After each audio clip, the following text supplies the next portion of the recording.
principle of Grihalakshmi has been evolved and developed by the divine. It's not a human being's creation. The Grihalakshmi principle has to subdue the hatred between the children, between the husband and the children. She is the source of that peace which subdues hatred. The housewife's job is to smooth out all angularities of people which creates friction. Now the man has to worship a housewife. Wherever the housewife is respected, there only the gods reside. The basic principle of a Grihalakshmi is to respect her chastity. The housewife has to know that she is not docile. She is obedient to her own righteousness, to her own virtues, to her own qualities. But the husband has to know that he must respect, otherwise he is a lost case, he is finished.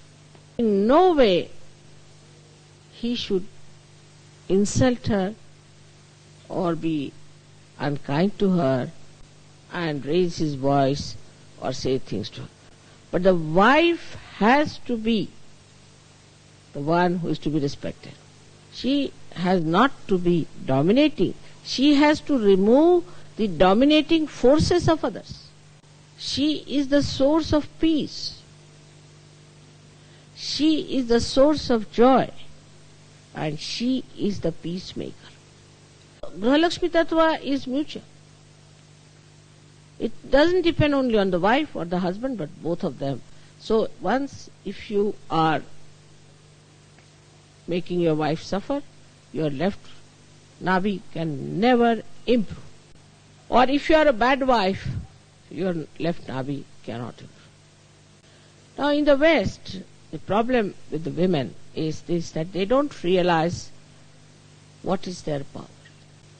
They do not feel their dignity and enjoy their dignity within themselves. They are the queen of the house. The woman must understand the men. They have big eyes. They are not microscopic. They see everything in a big way, see. So today they will say something. Tomorrow they will forget about it.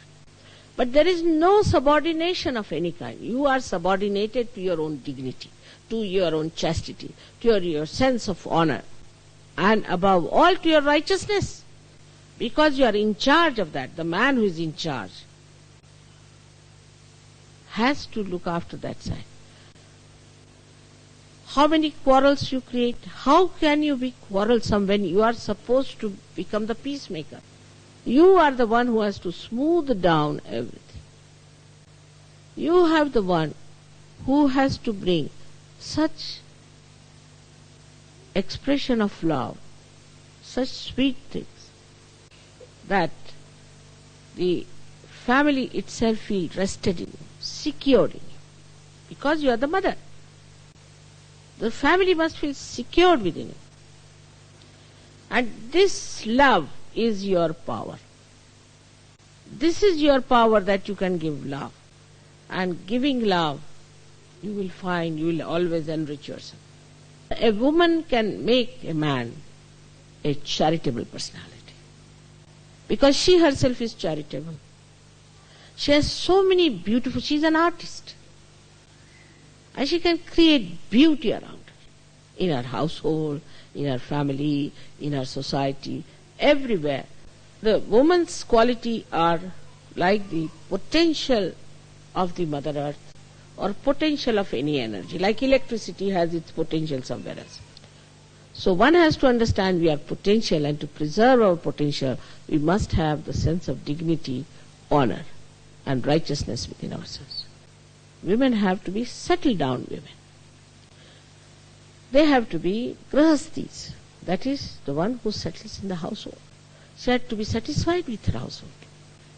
If she is all the time running about, she doesn't want to stay in the house, then she is not a housewife, but she is a maid servant. Now for whom is the household? Is not for only herself, no, not for her husband, no, not for her children, but for others to welcome. Like this, Mother Earth has spread all these beautiful things for you to come and sit and enjoy. Those who think their life is service are another stupid people. Their life is enjoyment, not service. But that service itself is enjoyment. But if you just keep to service, I'm sacrificing, this is my tapasya, finished. So in Sahaja Yoga it is enjoyment, but unless and until you have that essence of enjoyment into everything, it cannot be an enjoyment. All the so-called service and seva and tapasya and all that has no sweetness in it, finished. So the essence of all this is sweetness, and that is generated by women. But they are very strict. Don't spoil this, keep this nice, keep that nice. The husband comes home like as if like a criminal, To make him all the time slave, do this, you didn't do this for me, do that for me, is not the job of a housewife. Her job is like the Mother Earth. Does she complain? Nothing. She gives you everything so much. It's the sustenance in her, so dignity. Such powers she has. What does she care for anybody giving her anything? So such a woman has to be self-satisfied. Satisfied within herself, because she has to give. The person who has to give, how can she demand? She has to give love, because she is love. She has to give all the services. She has to give all the possessions. She has to suit down. What a responsibility, I tell you. What a responsibility. More than a prime minister, more than any king or anyone, is the responsibility of a woman, and she should feel proud of it, that such a responsibility has come to me. So they are the preservers of others. They don't have to preserve things for themselves.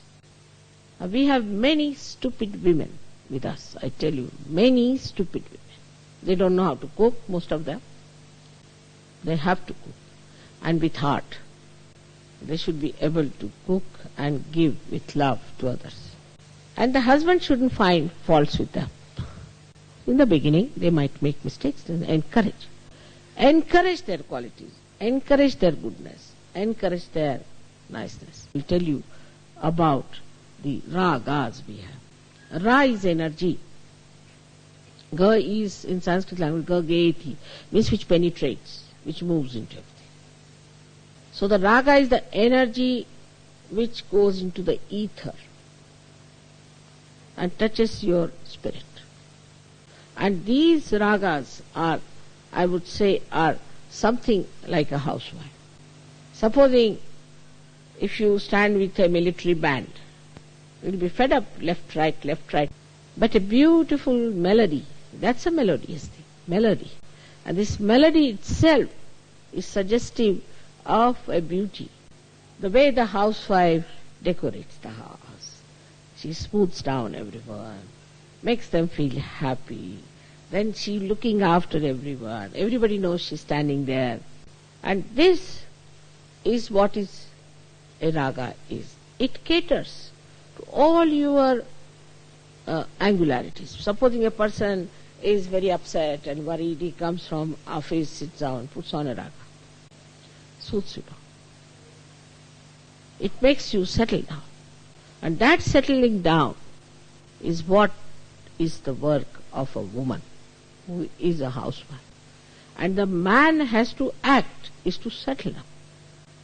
As I've told you many a times, how your left Nabhi goes out in the modern times much more. You have to be very fast. Life is fast now. In this fast thing, as I've told you, that on the periphery of the wheel, you have the speed. But at the axis it is not. So Sahajogis have to be at the axis. And so the husband and wife, the left and the right side of a chariot, have to be on the axis, and the left is left and right is right. But they are women and you are men. And God has made men and women. If it was to make a unisex, he would have made a unisex. He did not.